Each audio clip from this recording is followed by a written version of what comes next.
Ambassador Velthara stood in the command center of the collective's last remaining fortress world, watching red warnings flash across every screen. The tactical display showed a nightmare that had been growing worse for months. 17 star systems had fallen to the Devourers in just the past 30 days. These weren't ordinary enemies. They were machines that thought like a hive mind, consuming everything in their path. The Devourers didn't just destroy planets. They ate them. Every piece of metal, every drop of water, every living creature got broken down into raw materials. Then those materials became more Devourer ships, more Devourer warriors, more the unstoppable swarm that had been spreading across the galaxy like a plague. "Sir, we've lost contact with the Helix Defense Fleet," Communications Officer Jexlin announced from her station. Her normally bright crystalline features looked dull and gray from weeks without proper rest.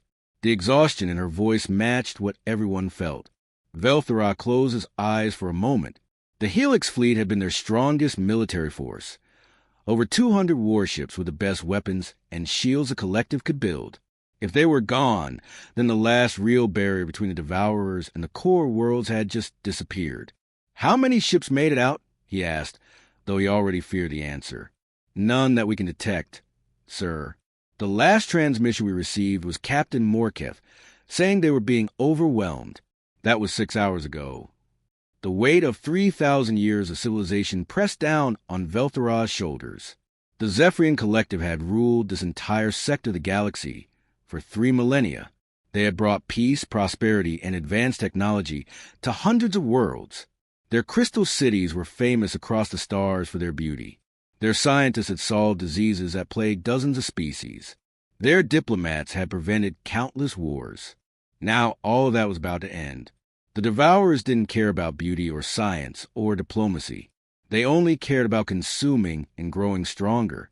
Military advisor Quindar approached the display table, his usual confident stride replaced by something closer to a shuffle.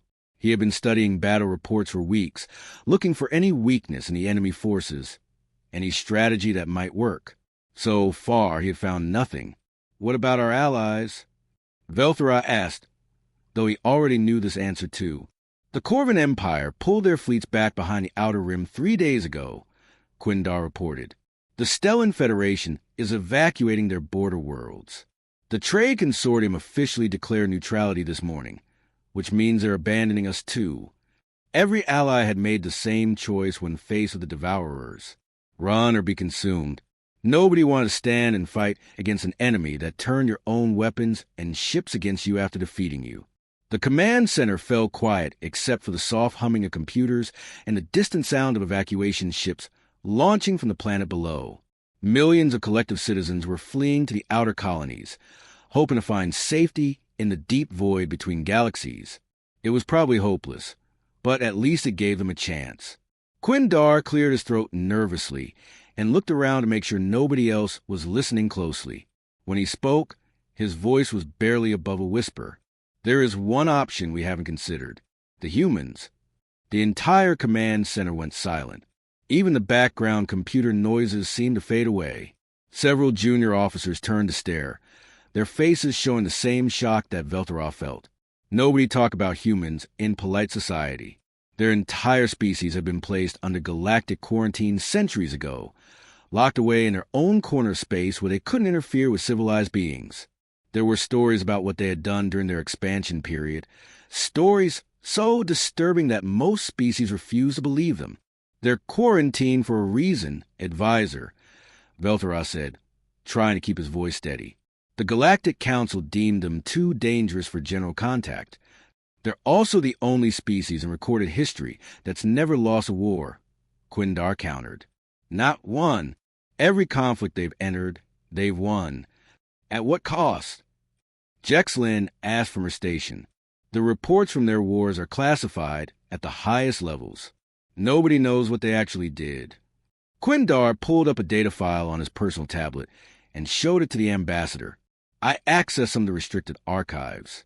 The casualty numbers are terrifying, but they always belong to their enemies, not them. The humans have a perfect victory record spanning 800 years of warfare." Velthara stared at the file, his mind racing. The Devourers had consumed every military force sent against them. Traditional weapons didn't work. Conventional tactics failed completely. Maybe what they needed wasn't conventional at all. If we contact them, there's no going back, he said slowly. Once the humans are involved, everything changes. Everything's already changing, Quindar replied. We're facing extinction. What's the worst that could happen? With trembling hands, Velthra authorized a transmission to human space, knowing he might have just doomed his people in an entirely different way. The transmission to human space took 3 hours to encode properly. Ambassador Velthra had spent that time crafting the most important message of his life. Try and find words that would convince a species known for their isolation to help strangers. In the end, he kept it simple and direct. Zephyrian Collective requests immediate military assistance. We offer total resource allocation and territorial concessions.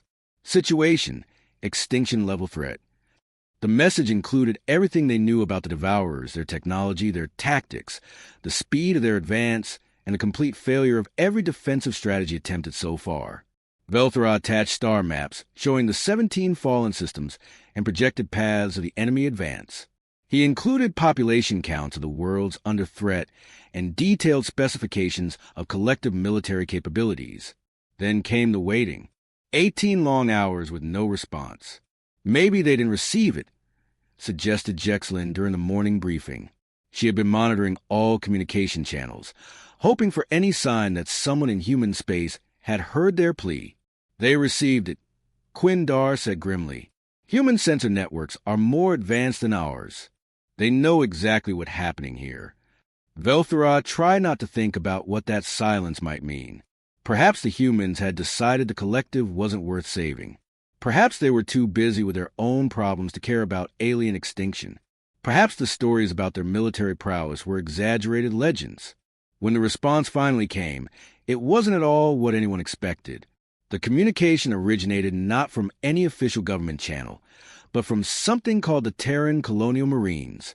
The voice that crackled through their speakers was rough and casual, like someone discussing routine business rather than galactic warfare. This is Colonel Brian Mitchell, 3rd Expeditionary Force. We've analyzed your tactical data and enemy projections. Prep your people for full integration protocols. We'll be there in 5 days. Mitchell out. The transmission ended before anyone could respond. Velthra stared at the communication console, trying to process what had just happened. Integration protocols? He asked the empty air. What does that mean? Jexlin frantically tried to reestablish contact, but the human channel had gone dead. Whatever this Colonel Mitchell was planning, he clearly wasn't interested in lengthy discussions about it. Before anyone could figure out their next move, another transmission came through. This time, a face appeared on their main screen. A human woman with short cropped hair and several visible scars across her left cheek and forehead. Her eyes held a coldness that made Velthra instinctively step back from the display. I'm Admiral Rebecca Roberts, Terran Strategic Command, she said in a voice that carried absolute authority. Fair warning before we arrive. You called us, so we do this our way. No exceptions, no compromises, no holding back. You wanted the humans? Congratulations. You got us. Her image flickered and vanished, leaving the collective leadership standing in stunned silence. The Admiral's tone hadn't been reassuring or diplomatic. It had been almost threatening, as if their rescue might be worse than their destruction. Military advisor Quindar immediately began accessing every database he could find about human military operations. What he discovered over the next few hours made him question whether they had made a terrible mistake. The human military did indeed have a perfect victory record. In 8 centuries of warfare, they had never lost a single conflict. But the details of those victories were disturbing beyond anything Quindar had imagined. Look at these casualty reports, he whispered to Velthra, showing him classified data from the restricted archives.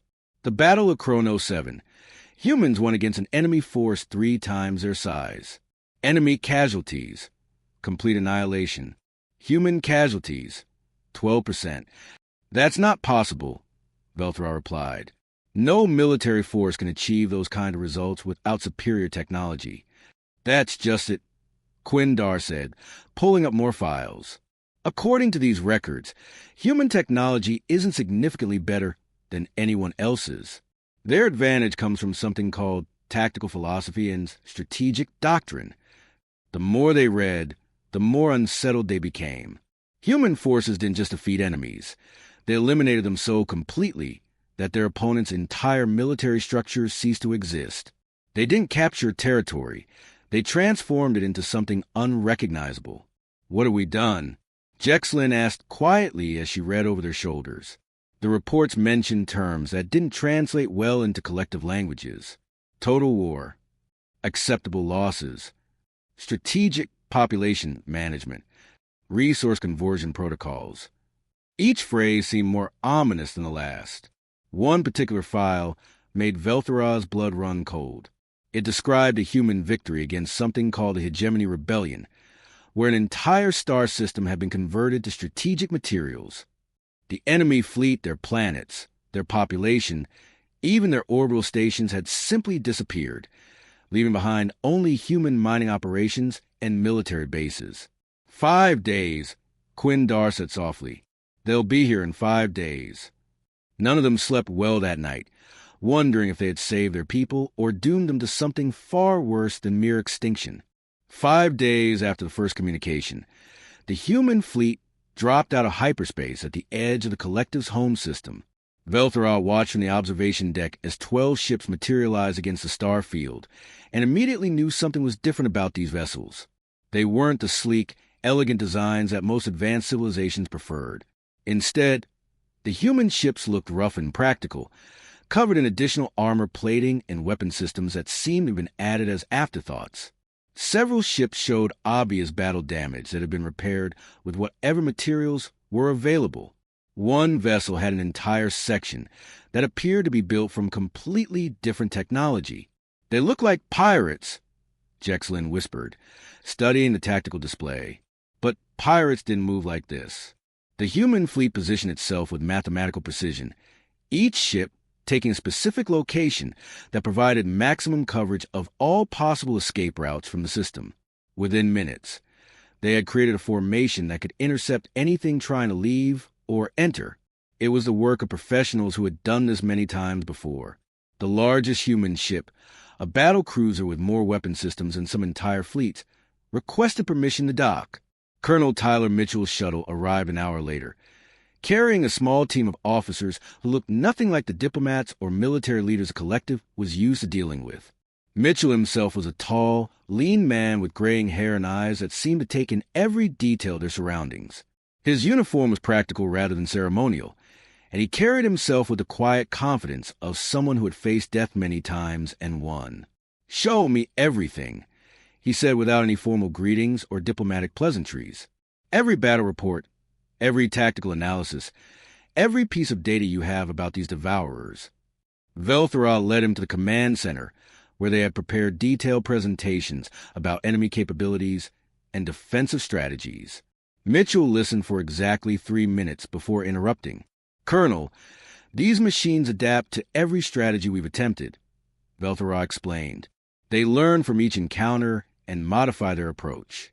Our best tactical minds have been unable to find any weakness." "Good," Mitchell replied, and his cold smile made several collective officers take a step backward. "Means they'll adapt to conventional warfare. We don't fight conventional wars." Before anyone could ask what that meant, other human officers had spread throughout the command ship. Captain Ashley Turner began requesting detailed population records and civilian contact information. Sergeant Kevin Walls started asking for complete industrial surveys and manufacturing capacity reports. "Why do you need civilian data?" Quindar asked, clearly confused. "Shouldn't we focus on military resources?" "Because everyone's a combatant now," Turner replied matter-of-factly. "We're going to teach your people something called total war." Within hours, human personnel were conducting interviews throughout the collective's remaining worlds. They weren't talking to military leaders or government officials. Instead, they were meeting with factory workers, farmers, teachers, and shopkeepers. They asked detailed questions about daily routines, available materials, and local knowledge. Turner set up what she called citizen preparation sessions in the main population centers. Velthora attended one of these sessions, expecting to see some kind of evacuation planning or civil defense instruction. What he witnessed instead made his blood freeze. The human captain was teaching collective civilians how to build explosive devices from common household materials. A maintenance worker was learning how to turn his repair tools into weapons. A group of miners were being shown how to modify their industrial equipment for combat use. Your cooking chemicals can create smoke screens and incendiary devices, Turner explained to a group of restaurant workers. Your delivery vehicles can be converted into mobile weapons platforms. Your communication networks can coordinate attacks across multiple locations simultaneously. An elderly collective citizen raised her hand nervously. But, Captain, we're not soldiers. We don't know how to fight. You're about to learn, Turner replied. The Devourers don't distinguish between military and civilian targets. They consume everyone equally. So everyone needs to be ready to fight back. Sergeant Walsh was working with industrial supervisors, showing them how to weaponize their manufacturing capabilities. Chemical plants could produce toxic gases. Metal foundries could create specialized ammunition. Food processing centers could be converted into explosive manufacturing facilities. This is madness, Quindar whispered to Velthora as they watched a group of school teachers learning how to set improvised traps. They're turning our entire society into a war machine. This is what humans do, Mitchell said, appearing beside them so quietly that both collective officers jumped. Your mistake was thinking you could fight the Devourers while keeping your civilization intact. We're going to teach you how to become something they can't consume. The transformation was happening faster than anyone thought possible. Within days, peaceful collective worlds were becoming armed camps. Citizens who had never held weapons were building arsenals. Communities that had known only prosperity were learning the harsh mathematics of survival. The collective leadership watched in horror and fascination as their gentle society became something unrecognizable, knowing there was no going back for what they had unleashed. The humans didn't do what anyone expected them to do. Instead of rushing out to meet the Devourers in space battles, they did something that initially looked like retreat. They pulled back to the collective worlds and began what they called strategic preparation. Lieutenant Nathan Cooper stood before the Collective War Council, pointing at a holographic display of their home system. His presentation was unlike any military briefing they had ever witnessed. Your mistake was trying to preserve infrastructure, he explained, highlighting major population centers and industrial complexes. You fought to save your cities, your factories, your spaceports. We embrace destruction as a weapon. Velthora stared at the display, tried to understand what the human officer meant. Lieutenant, those facilities represent thousands of years of development. They're irreplaceable.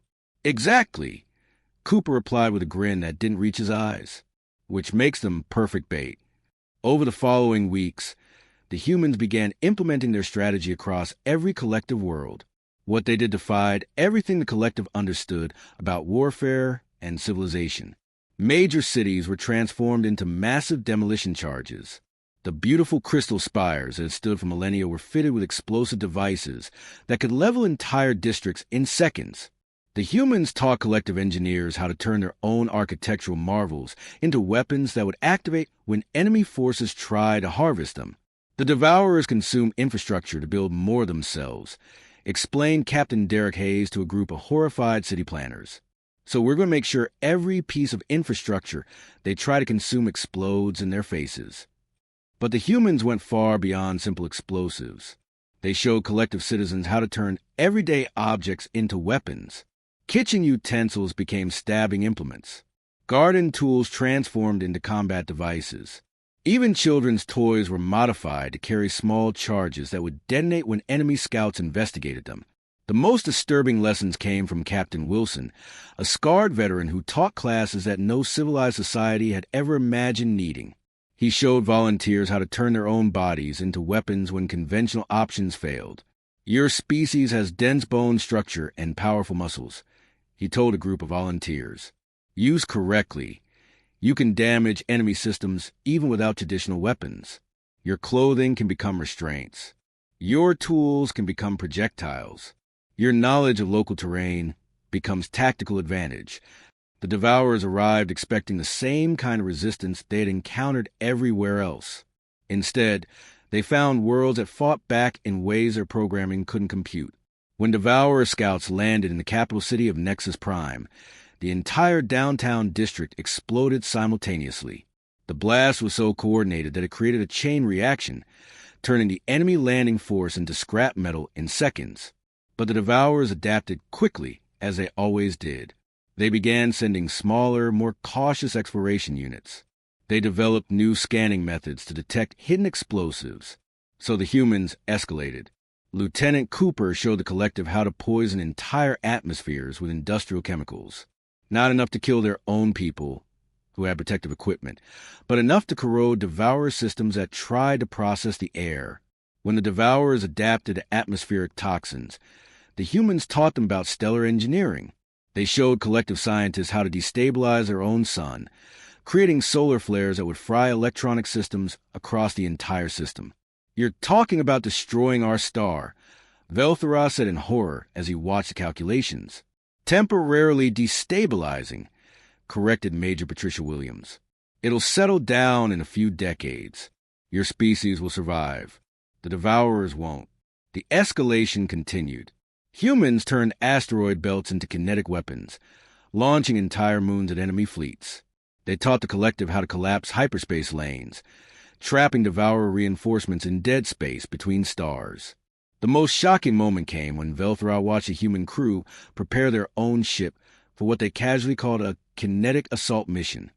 They were planning to ram their vessel directly into a Devourer mothership at near light speed.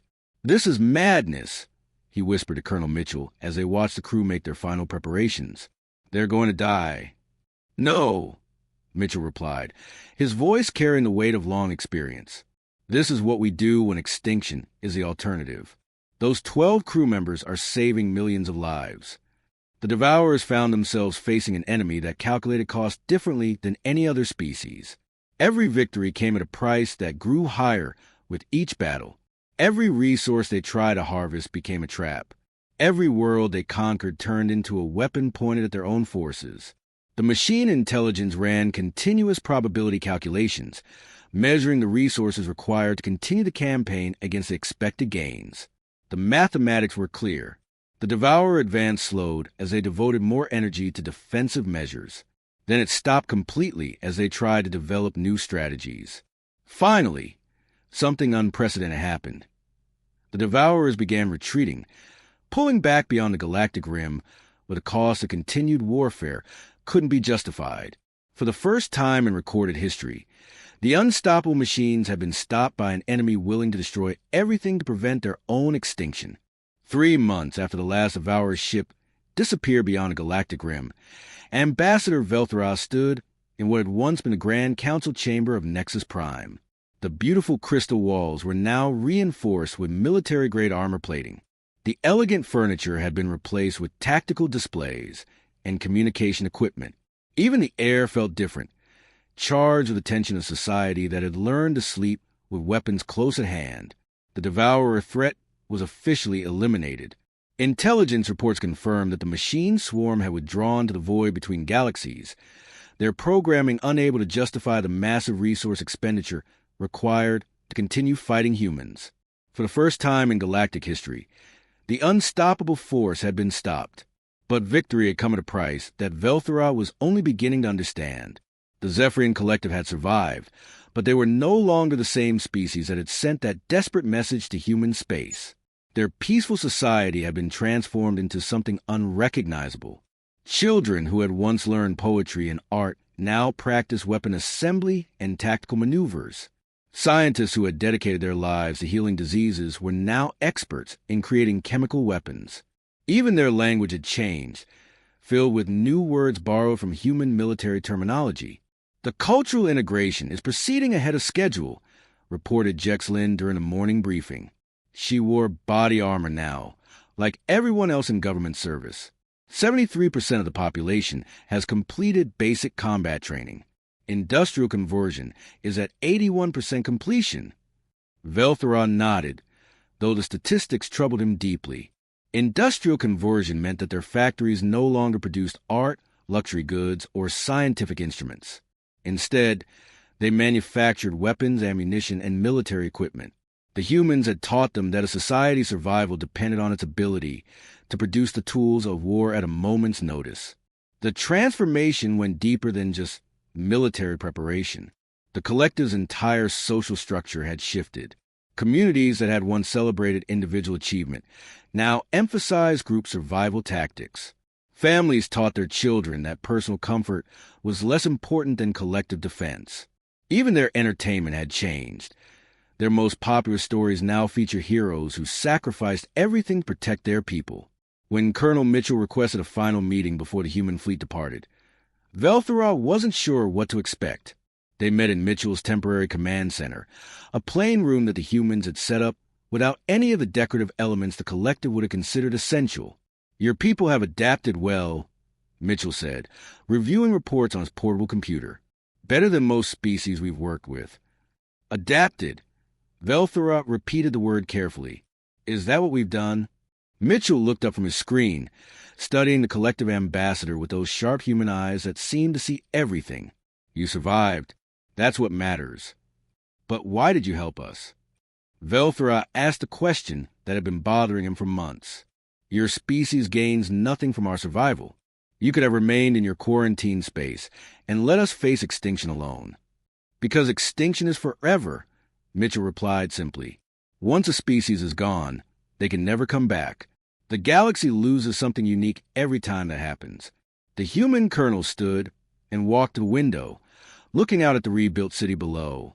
Collective citizens moved through the streets with purpose, carrying the tools and weapons that had become part of their daily lives. "Sometimes survival requires becoming something you never wanted to be," Mitchell continued. "Your people were peaceful, artistic, gentle. Now they're warriors. That's a loss, but it's better than total annihilation." Before the human fleet departed, Admiral Roberts requested her own meeting with the collective leadership. Her final warning was delivered in the same cold tone she had used during their first contact. "Next time you face a major threat, exhaust every diplomatic option first," she said, her scarred face completely serious. "Try negotiation, compromise, even surrender if necessary. Today we held back because you're allies. You really don't want to see what we become when we're not." "Held back?" Quindar asked nervously. "The Devourers were machines," Roberts explained. "They couldn't feel fear, couldn't be intimidated, couldn't be reasoned with. So we used measure force, just enough to make continued aggression too costly for their programming to accept, against biological enemies." She left the sentence unfinished, but her meaning was clear. As the 12 human ships prepared for departure, Velthora watched from the observation deck. Each vessel had taken on supplies and made repairs, but they still looked rough and practical compared to the sleek designs other species preferred. "Will we ever see them again?" Jexlin asked. "I hope not," Velthora replied honestly. As the human fleet vanished into hyperspace, the collective finally understood why humanity remained quarantined by galactic law. It wasn't because they were evil or aggressive. It was because they represented something that other species found deeply unsettling: the absolute refusal to accept defeat. Humans would sacrifice their art, their comfort, their innocence, even their lives rather than face extinction. They would become monsters to prevent their destruction, and they would sleep peacefully afterward knowing they had done what was necessary. The galaxy's greatest fear wasn't conquest by a superior enemy. It was humanity's willingness to become whatever was required to survive, and their terrifying competence at making that transformation work. The collective had been saved, but they now carried that same terrible knowledge within themselves.